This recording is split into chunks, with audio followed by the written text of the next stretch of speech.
Miaminese or?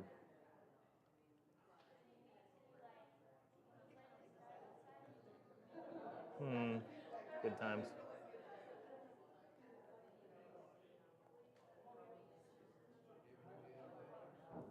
Good evening. Guten Abend. Buenas noches. Well, I guess it's night.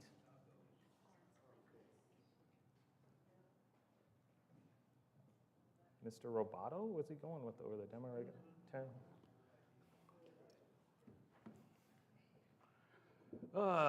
Good evening. Is there anyone we need to mention this evening before we get started? Just seeing if there's any updates and things. No, it's just, the Pete Meyers are down, and it seems a lot of us have been up and down with the crud, for lack of a better term, the stuff. And then I do know that even if she's trying to keep a pretty stiff upper lip, Joyce is pretty discouraged with her, Minchu with her report. Carla's having a rough time, so. Okay. Well, new year, class portion, as is the scheduled norm. Usually take the first and or second week, depending on if we have another project going on, which I am perfectly happy to shift for as we're going.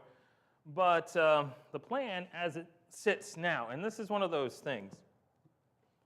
This is going to be a little experimental this evening, okay? Because I went around and around with how to structure this particular thing, and I really want it to be more conversational, more of an examination of something, but it's also an examination of something that you don't know what it was that we were going to be examining. So what we'll be doing is, the plan is to go through a particular book, okay? It was very popular, and they did a full-on study of it before we were there, in Utah. When it came out, it was pretty popular at the time, too. People were very, very enamored with it. What I found interesting about the book is it doesn't lean toward a traditional class setting very much. The book came out, I think it was 2011. Muscle and Shovel. Is anyone familiar with this one? Okay. Muscle and Shovel by Michael Shank. It really is talking about his conversion experience in the late 80s, okay? And there's some fascinating things that are inside there with the interaction that's there. The problem is, a lot of times books that are geared toward class settings, a classic would be Why I Became a Member of the Church of Christ by Leroy Brownlow. When we were teens, bad Leroy Brownlow was a thing. It's not right, but that was just in our head. 13 chapters, 13 weeks. There was another one we did on the church, 13, it leans there.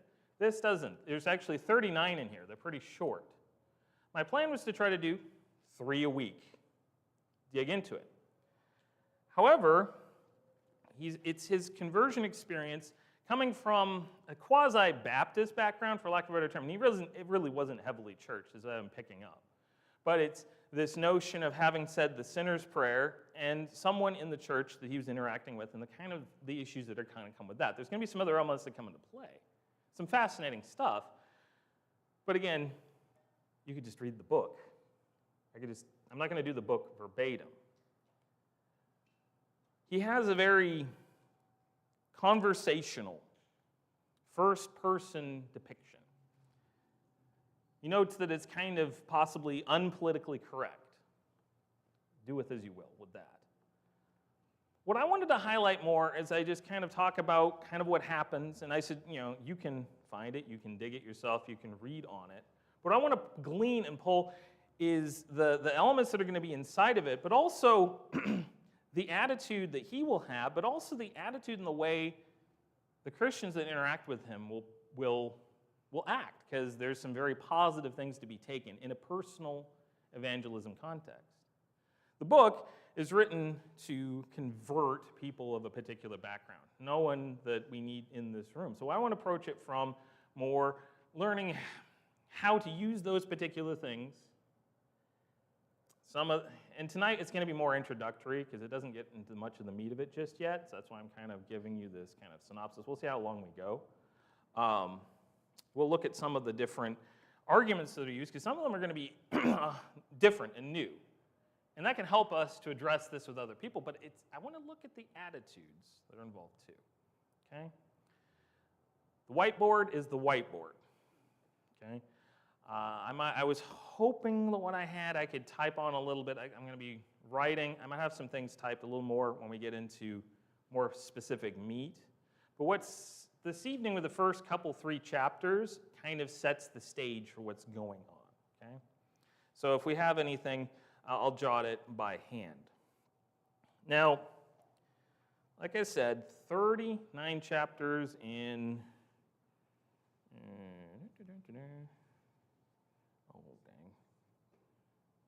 350 pages-ish. They're pretty short, and the text isn't very big. It begins at the end. Isn't that always fun? It's kind of in media res, which is a fancy way of saying in the middle of the story. The kind of the noir thing is very popular. The big event is happening. You have no idea why. Now, let us tell you what happened. First chapter opens, and he talks about he's in Nashville. I've only been to Tennessee once. Nashville for like 20 minutes, so I don't know too much of it. Anyone here might know better. He's driving around, and he's pulled over by a police officer. He says he was profiled. And this is 1988. He's there with his wife and another person. The three of them are white. He's pulled over in a predominantly African-American neighborhood by an African-American officer. You're like, well, what's going on there? Well, the assumption, I guess, was their mic of car. They're probably there to score drugs or something along those lines.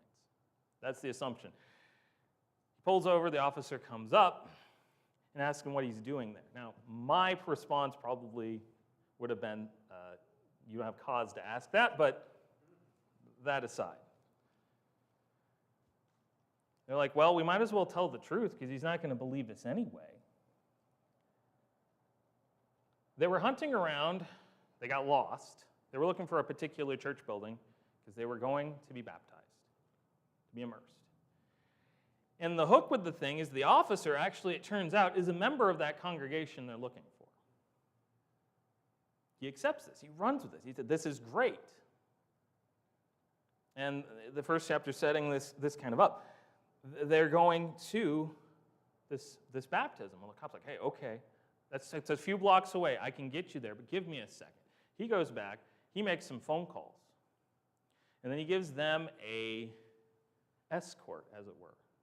And by the time they make it to the building, there are several members there. And this is like after midnight. They're waiting for them. They're dressed nicely. He makes a point, and again, I think it's cultural to my brain and maybe of the time that they were respectful. They were dressed up in suit and tie. That has kind of waned over time, but they were being respectful. They took it as a serious occasion with that notion, and they were ready to work with them, to talk with them. And he kind of leaves it hanging there. I don't know. The whole point is you're supposed to get to the point of why they were heading to be baptized somewhere, what they had been taught. But it's an interesting start, right?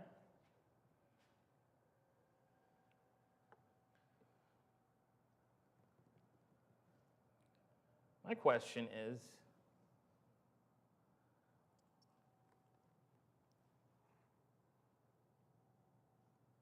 we don't know where they're going to go. That's going to be the book, their motivations. But think about the brethren in that particular congregation. What kind of attitude did they have to this news?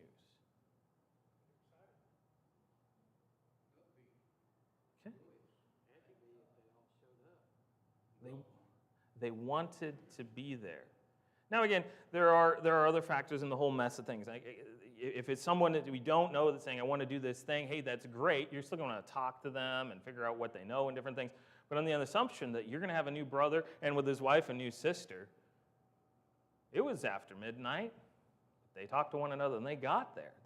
This was something that was exciting, right? That's a good start. There's a certain energy that was there, and this officer is on duty. I don't know what he would have to do to change all of those different things. There's just details we don't know. But this took first priority.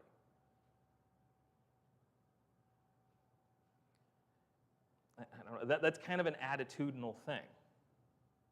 It's representative of the group he's going to be interacting with. And that was striking to me. I mean, the first chapter is really short, so I'm trying to vamp a little bit with it, but it's like a couple pages because it sets it up.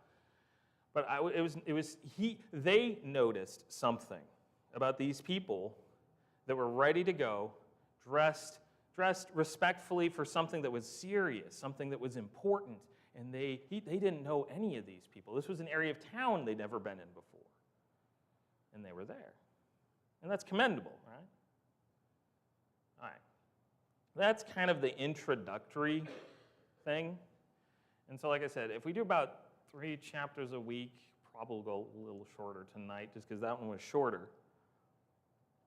The second one rewinds to the start. Each of these have a date associated with them. This is in August of '87. And he sets up that he'd moved down to Nashville with his wife. They went there to work, to finish school. I'm trying to remember I think it was graduate school, but the details don't matter. There's a job that they had down there. And when they got there, they were trying to get into the different fields. And he found out something interesting about Nashville, at least in the 1980s. I don't know if this has aged as well, even from 2011. Nashville's known predominantly for what? Country music.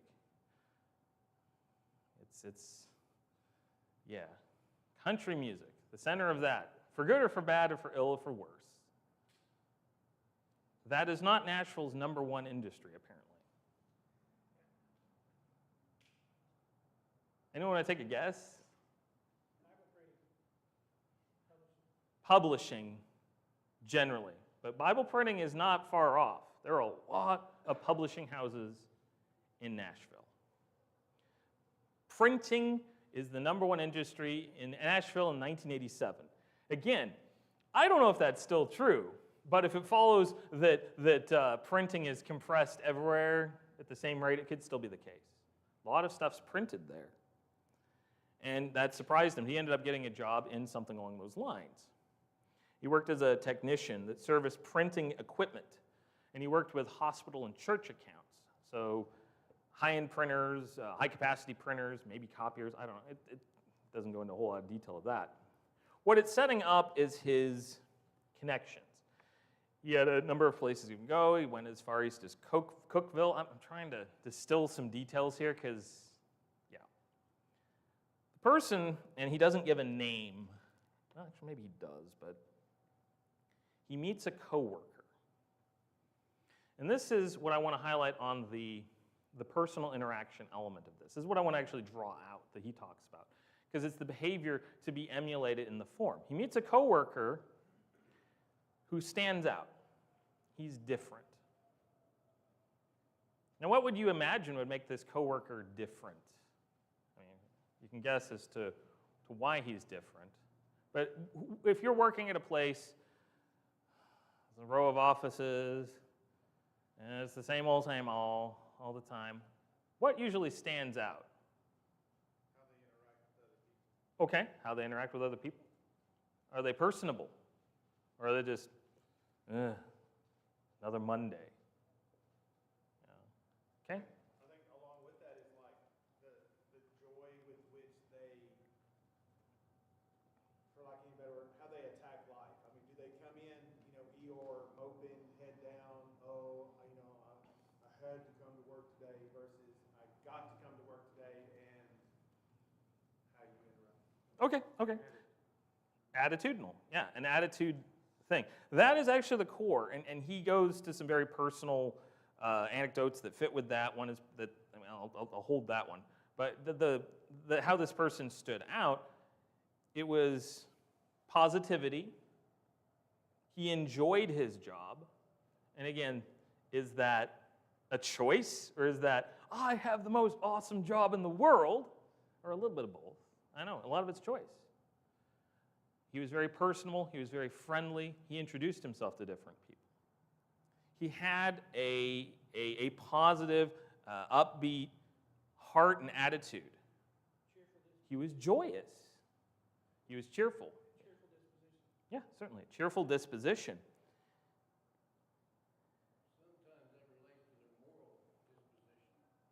Okay. Okay. Well, let's explore that. How would it relate to their moral? I'm going to put you on the spot. How would it relate to their moral disposition? Morals is fundamental. Okay. It's your mores. It's your core being. And at peace with their moral standard, with what they have a peaceful disposition because they're not feeling guilty about stuff that they do. Okay.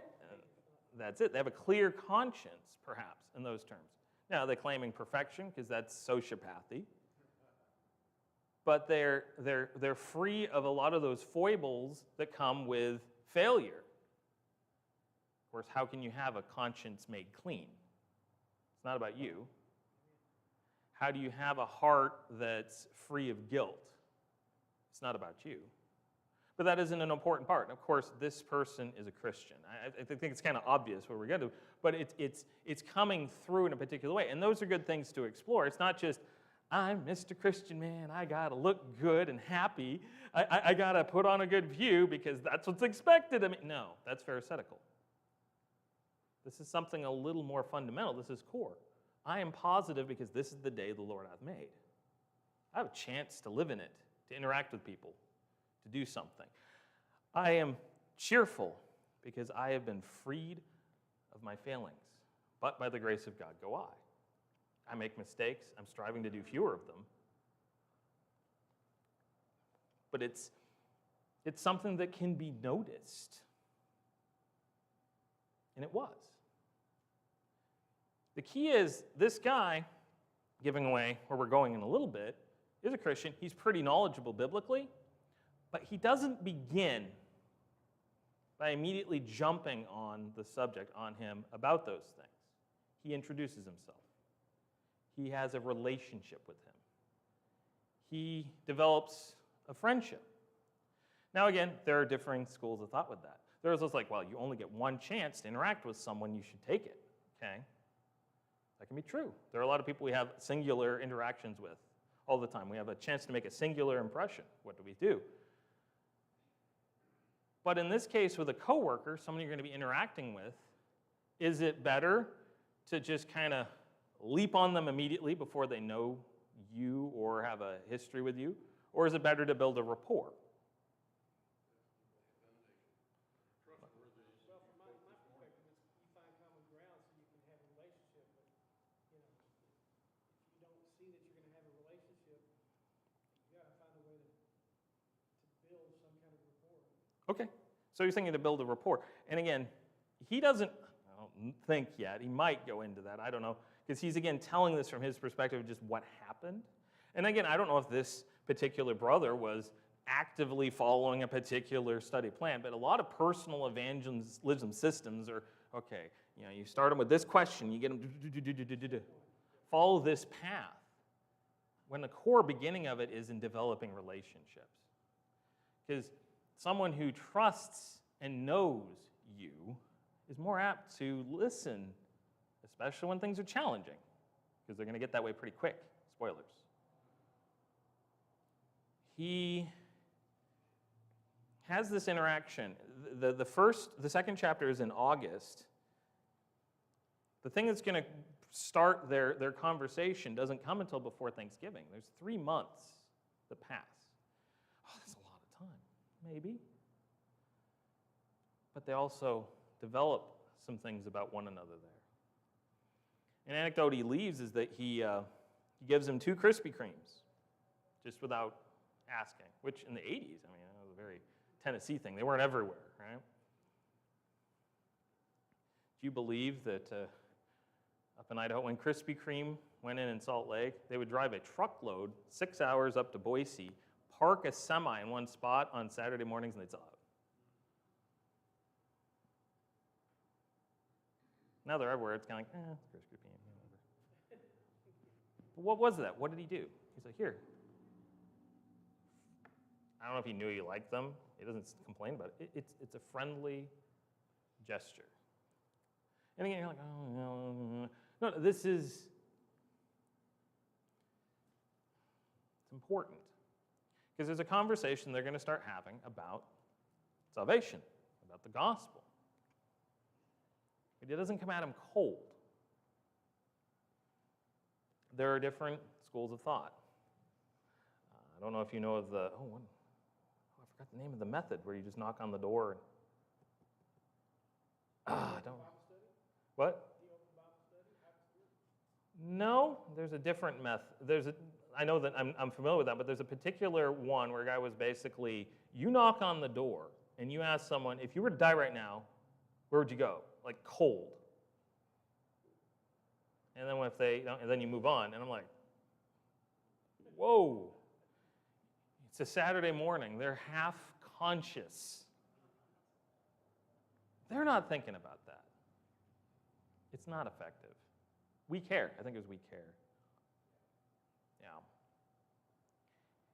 This is different. Again, I don't think it was his purpose in the book to talk about this, but I'm gleaning what I'm taking from the behavior, and that's what I think to talk about. So, okay. Everyone's like, oh. All right.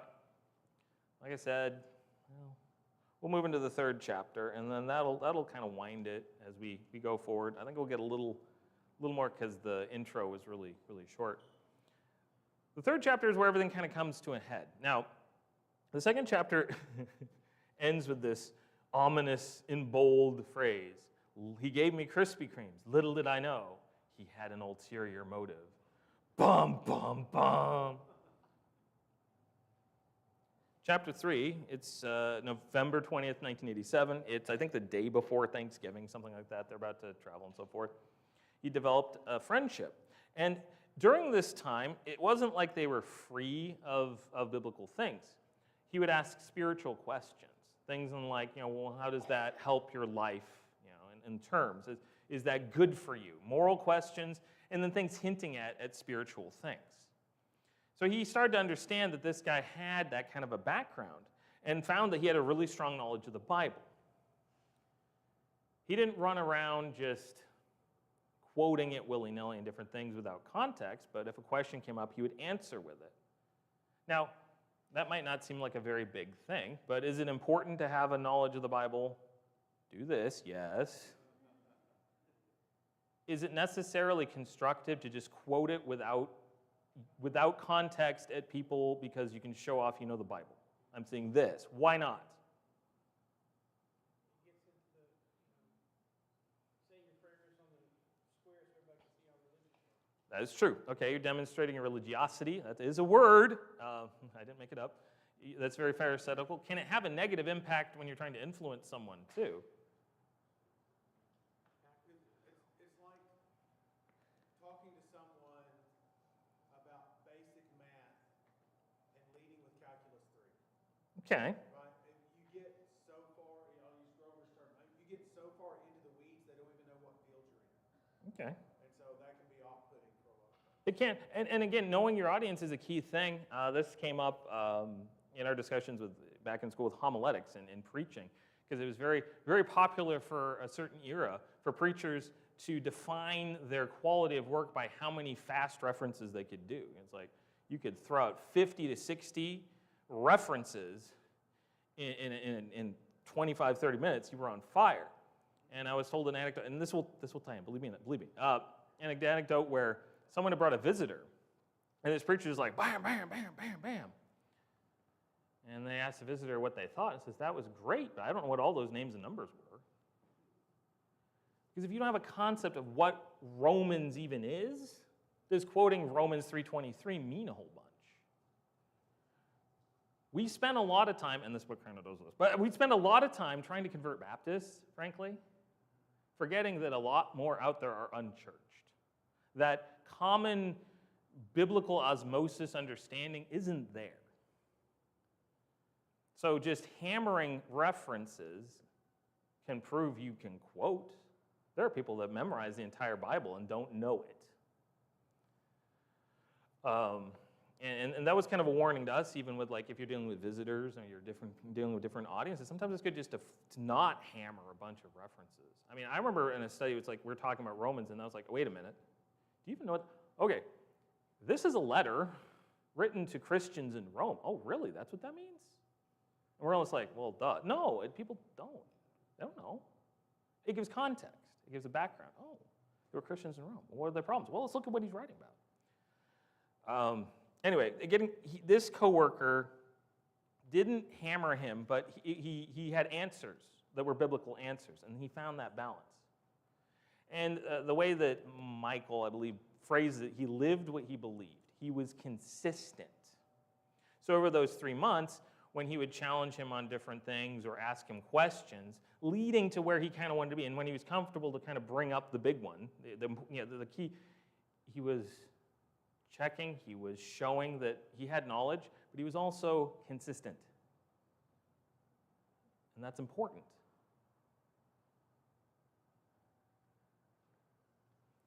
One size does not fit all. No. You need to figure out who's who, and sometimes it may be necessary to pass them off to somebody else who's better suited to handle it. That is true. That is true. God uses the least likely tools sometimes. Like I mentioned Paul in the sermon this morning, but someone that's had a pretty rough life and made some really bad choices. Bad choices are bad, but when they're converted, they can be in a better position to deal with someone else who's made similar bad choices than maybe you who hasn't. You can turn evil into good. You bring them, come as you are, was the big thing with the Calvary Chapel. And that was actually the vineyard. Anyway, bring them to where you want them to be. They're missing the second half of that.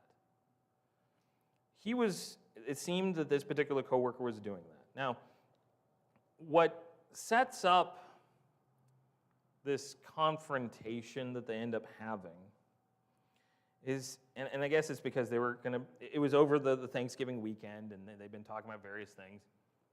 So he asks him, do you know that Jesus is coming back? Jesus is coming again. Now again, the JWs came by, and they asked that same question their own way. So they wanted someone who spoke Spanish, so it didn't work. But anyway. And he replies with kind of a snarky answer. Well, I don't know. I mean, is it next week? When is it? Do you have it scheduled? Do you have it set up? And the answer was from Matthew 24:36. No one knows the day or the hour but the Father. And then he also read from 2 Thessalonians 1. He was asking, do you know he's coming? And then trying to emphasize no one knows, but he is coming. So it's getting to that immediacy thing. It's not just, okay, spiritual things are important, but there is a reason you want to be right. You don't know if you have tomorrow, and you don't know if there is tomorrow. So he's kind of gotten to that point. In a lot of studies, like formal studies, this would be that, okay, we've set up the stage and let's do the steps thing. Been there. But he asks him if he obeyed the gospel. And this is what's going to set up the controversy in the book. He replies, because he doesn't know, he actually, and we'll return to this, he doesn't really know what gospel means, and I think that's something that's kind of interesting. He says, well, when I was 8 years old, I was at a Baptist revival. And I guess I was saved then. My third grade teacher walked me up front, had me kneel down and recite a prayer.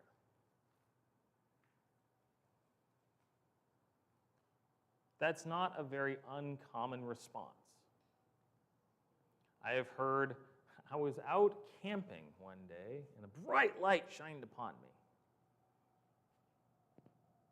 It was the fishing game. No, it was a vision.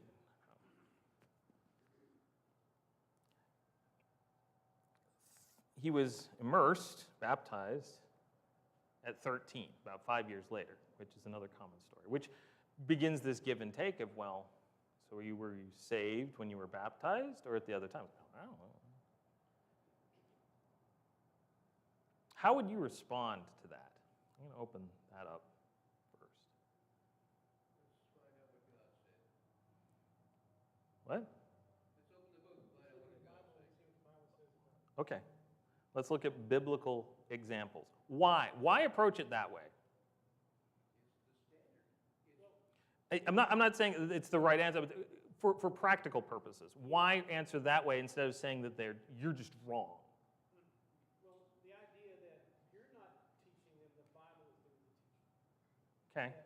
That if they believe that the Bible is God's word, that's number one. You reach that step, then you can say, well, this is what the Bible says. This is what we should do. Okay. What I say. Okay. Peter says, not what Amy says. Matt is itching to say something back there. It removes you from the judgment of you're wrong to this is just what the Bible says. It Okay. removes your personal judgment or anything like that. And come at them and say you're wrong, and it can become offensive on their part really quick because they're going to Okay. defend something could ruin that relationship. So it removes you from the equation to a certain degree. Yeah, and again, it's about putting them on the defensive wouldn't be very constructive. Grover? It's like you and I together will side by side go on a journey to go to God's word to find out what's right. Okay, and that's a wiser approach. I would suggest that, and I can't prove this definitively but it seems to fit in my mind with probably largely the way Paul approached things. For instance, because where would he typically go when he went to a new city? Who did he search out for? He went to a synagogue. Or, like in Philippi, if they didn't have one down by the river where they were meeting. He started there, and then he would go to the Gentiles. When he was in the synagogue, did he run around and say, you guys are idiots. You're doing everything wrong. Let me tell you. What did he do? He would go to the scriptures. Even Christ, before the church came, and he was still under the old law, he shows up and he says, okay, he reads, this is now fulfilled within your hearing.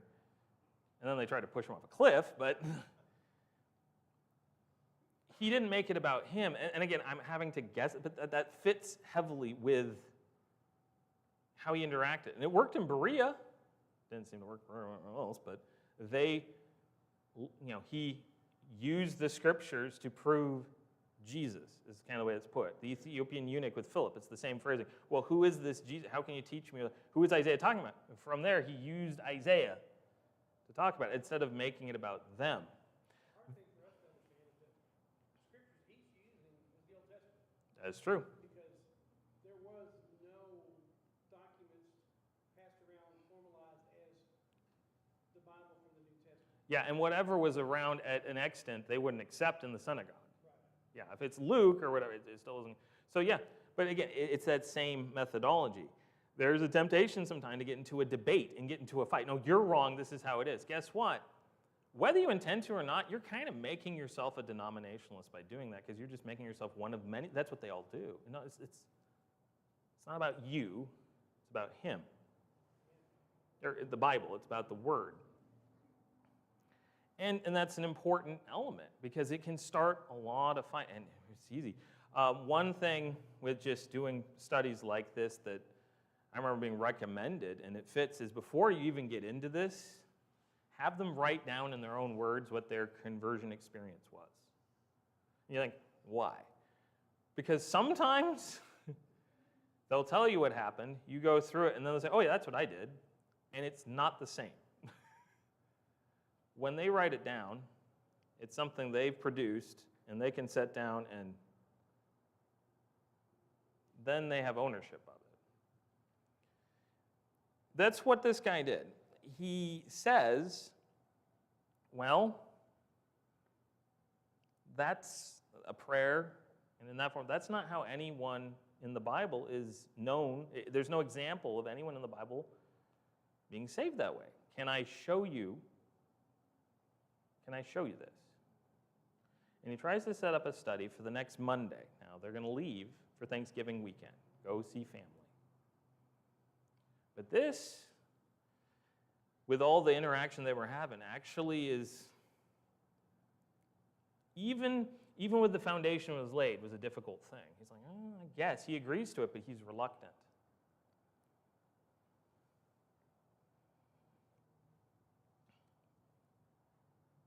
Unfortunately, as the chapter winds through, he ends up trying to get away from the situation, talks to another coworker who's smug. Oh, that guy. He just goes to that church where they think they're the only ones going to heaven.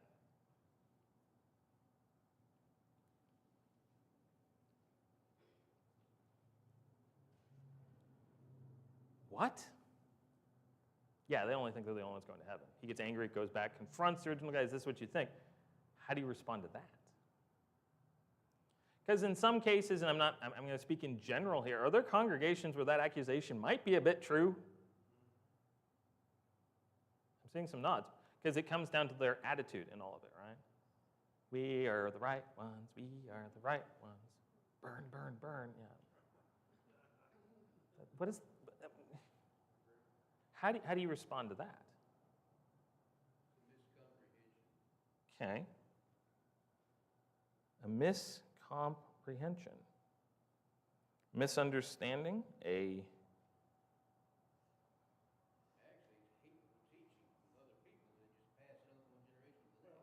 My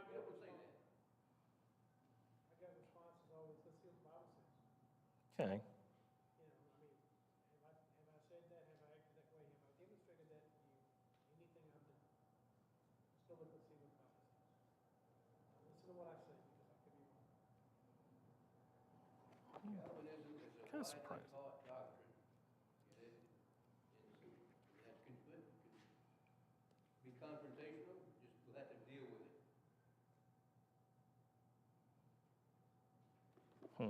There's a reference here that I was checking, and I'm not sure. Okay, that's the reference that he goes to. Okay, I was trying to figure out how that particularly fit. Because he just kind of, he doesn't avoid the idea. He just kind of brings it back to the church. And he quotes from Acts 20:28. Be on guard for yourselves for all the flock among which the Holy Spirit has made you overseers to shepherd the church of God. And he focused on the last part, which he purchased with his own blood. The church are those who Christ purchased. You could probably go to Acts 2 with the ones whom God adds, because no man does it, and something along those nature. And it comes down to, work out your own salvation with fear and trembling. There's a lot of different places you could go, but it is a common accusation. And behaviorally, sometimes it seems that way.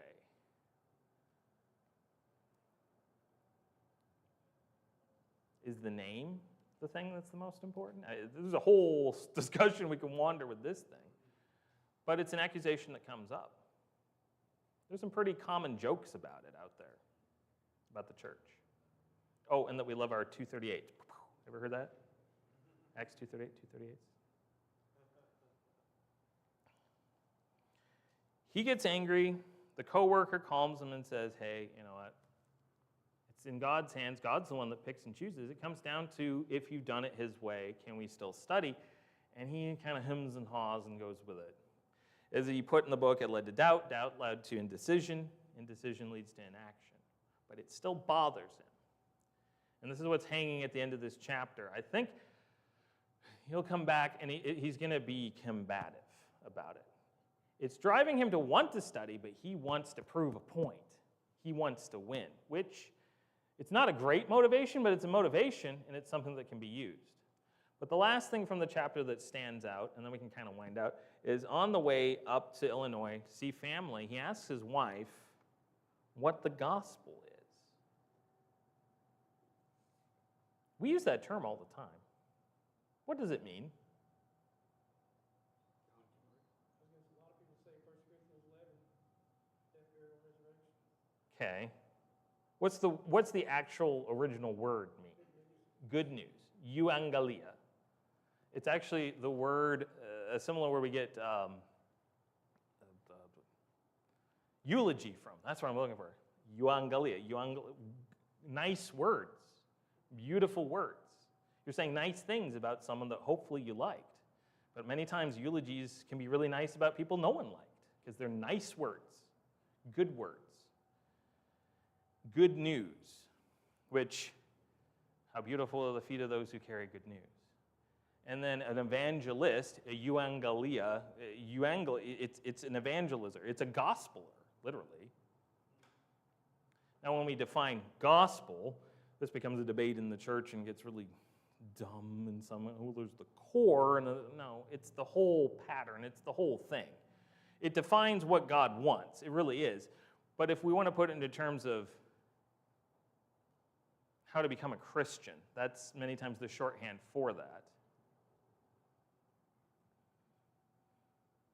We know what we're saying. Come obey the gospel. They don't always. Because when his wife replies, she says, well, the first 4 books in the New Testament, Matthew, Mark, Luke, and John, they're called the Gospels, right? Is that what that means? Is there anything in those 4 books that specifically tells you how to become a Christian?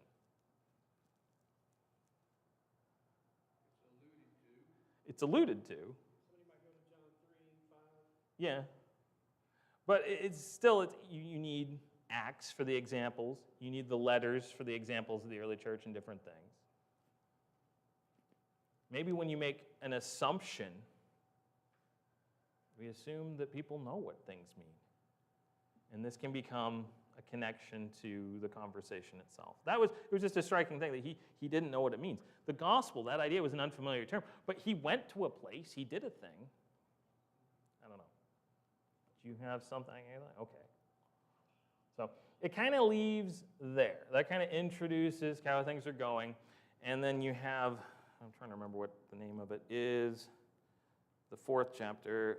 Okay, yellow scrap, and then the 5th chapter is called The Duel. So we see that we're going to start having this connection. We can start discussing through by proxy what he goes through in different things and pull out some different methods. So that's kind of what I'm trying to do with this instead, because if you just want the book, read the book. Unless it's planned really well and it fits a structure, it's really difficult to teach a book because then I don't want to require everyone to have to buy a book. I mean, we can get them. But this one is a little interesting. But I think there's some stuff here to talk about because we're talking about how to approach others, how we're in the place of the coworker, let's think. He makes some good choices. We can learn from that and go from there. So, thoughts so far? I know it's a little less structured, but that's what we had so far. I heard people, buy the book and share it with other people as an attempt to, if they would read it through, that the book We'll man's conversion. We'll convert them. That's Teach the gospel. In my mind, that's not really the method that we should come to, but No. that's what a lot of people have done. yeah, and that's where I was kind of like, okay, because you have these blurbs on the back. One Baptist preacher's response: name withheld by his request. It's a dangerous book. It'll change your thinking. Okay, I mean, and I'm paraphrasing, but that's pretty much it. There's no middle ground. This book might just turn the religious world on its ear, he says. And then N.B. Hardeman's nephew said, to which I say, why do I care about N.B. Hardeman's nephew? But there's a certain nepotism sometimes that we hang on to. Is it good or bad? Well, Hardeman's relative. Doesn't mean he's, just because you're the relative of someone doesn't make you faithful, but I find it amusing in a way. I'm not trying to be down on it, just there's ways of selling something. But I think there's some interesting stuff in here to glean from, especially this particular interaction. Curious why they covered it in Utah, because it doesn't touch on Mormons at all, and it's a very different thing, but there might be more of that methodology that they went with. So. Any other thoughts? The entire concept of watching over someone's shoulder and the interaction they have when studying is useful. Not that we'll ever use it all, but it's when you're forewarned, you're more prepared. Certainly. Learning from methods of how things went one way. I didn't really use the whiteboard, but I'll leave it there as an option because I think there will be some things to diagram down the line. Again, this is kind of introduced at the table. Okay. Is there anyone here this evening that needs Lord's Supper? Matt? Okay.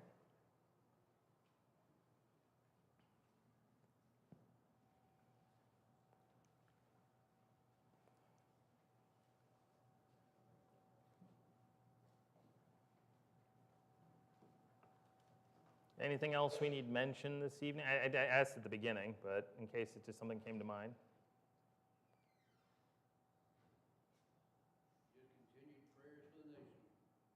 Certainly, certainly. Prayers for the nation.